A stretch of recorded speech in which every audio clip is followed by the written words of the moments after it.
Welcome to the Senseless Podcast with Sam, the podcast where we make fun of things, occasionally have a serious discussion, but 99% of the time we make shit up. So, this is going to be the first podcast in a series of absolute mayhem, and we're going to be today starting with the most controversial topic I could find on Twitter, toxic feminism and toxic masculinity. We've got a big difference between the two. Lately, toxic feminism has been the main center point of social media.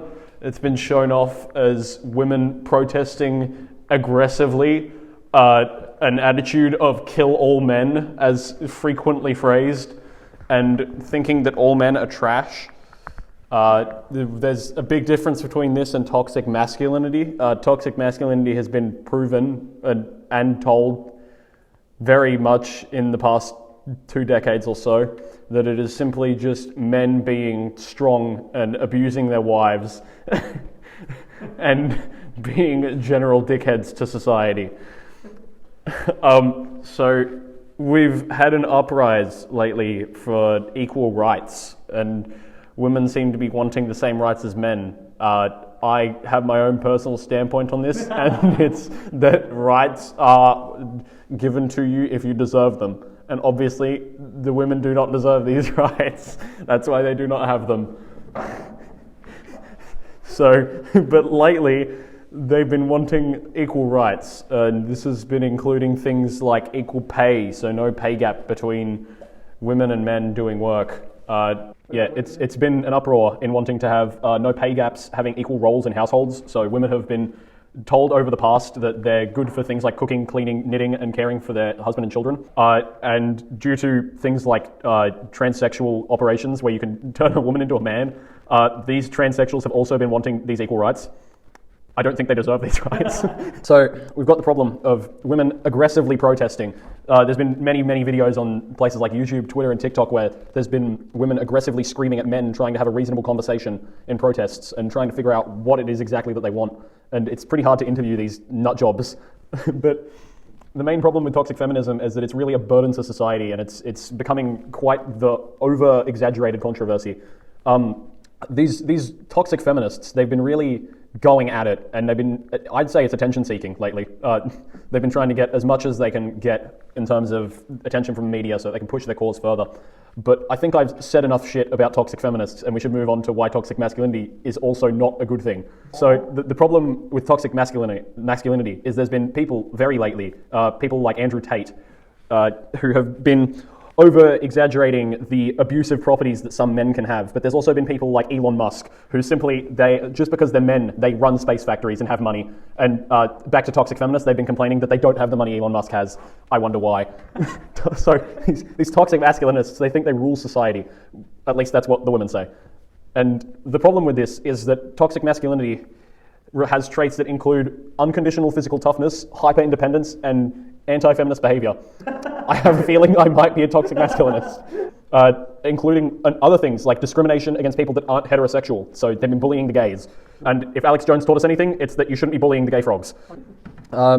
So some more normalized traits of toxic masculinity that have been going around in society lately are things like a fear of emotions, where men simply bottle up their feelings and they don't want to express it out to anyone because of fear of being shamed for having emotions and pain and sadness. And this has affected the male image significantly, I like to think. It has really gone to show just how much men have problems with things as much as other people do. But I think we should go back to the traits of toxic femininity.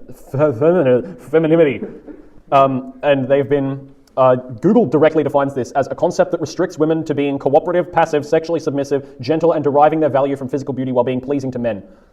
I don't think Google defined this very well, because that just sounds like women in general. So, oh no, that's what the topics of femininity are, not toxic feminism. Feminism. Let's see what Google likes to define this as. It's still being cooperative, passive, sexually submissive, gentle, and deriving their value of physical beauty to men. Oh, toxic femininity supports a rigid, restrictive, repressive, and limiting definition of womanhood, says Vermani, who I'm going to guess is probably a trans woman. And I can see that there's been protests against what a woman is. And in fact, there's been even protests against how to define a woman. So there's been difficult questions that have been asked, such as what is a woman? What defines a woman in this current day and age? I feel like these traits of, these questions of what is a woman, what defines a woman, and what is being sexist against women has been like an over-exaggerated question in the past few, I say it's been over-exaggerated in the past few years, but it's really been quite a problem for about 5 years now, ever since women started realizing that they get paid differently because they're doing different work, which should be about right, but they don't think so. So they've been trying to force these questions onto men so that they can further prove their point of saying men don't know what we're going through, when really I've not seen a single woman answer the question, what is a woman? If you were to say they have breasts, is an obese man then a woman? If you're saying it is a person with a vagina, does that mean that a transsexually operated male can become a female?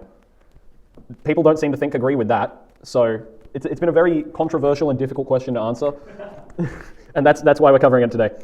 But I think a better thing to go over, because it's significantly easier to go over.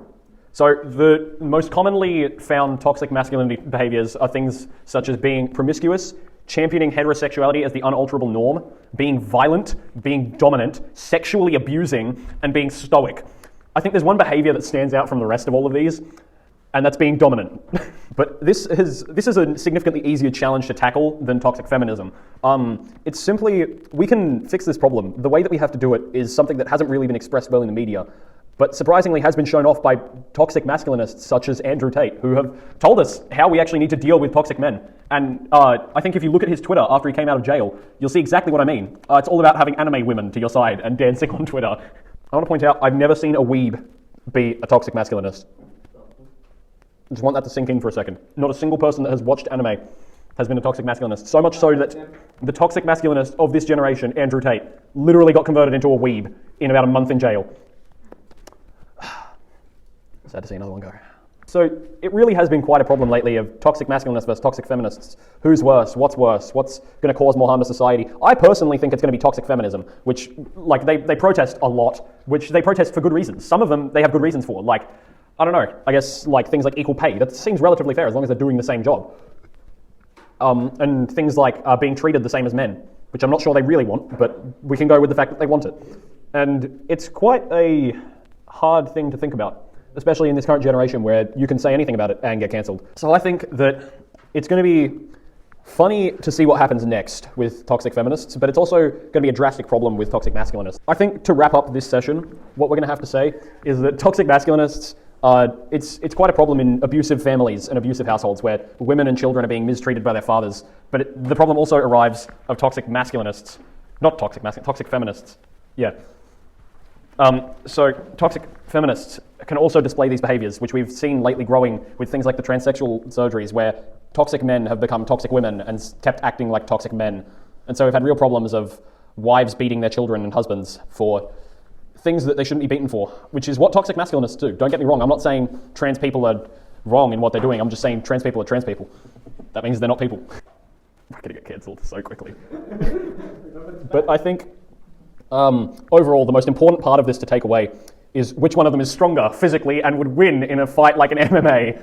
And I personally think that considering the main toxic masculinist and the main toxic feminist of this generation, Mr. Andrew Tate, an MMA kickboxing champion, and Karen on the streets, I have a feeling that the toxic masculinists will win the MMA fight and they will be less of a burden for society. Anyway, this has been the Senseless Podcast with Sam, where we make fun of things, occasionally have a serious discussion, but mostly just make shit up.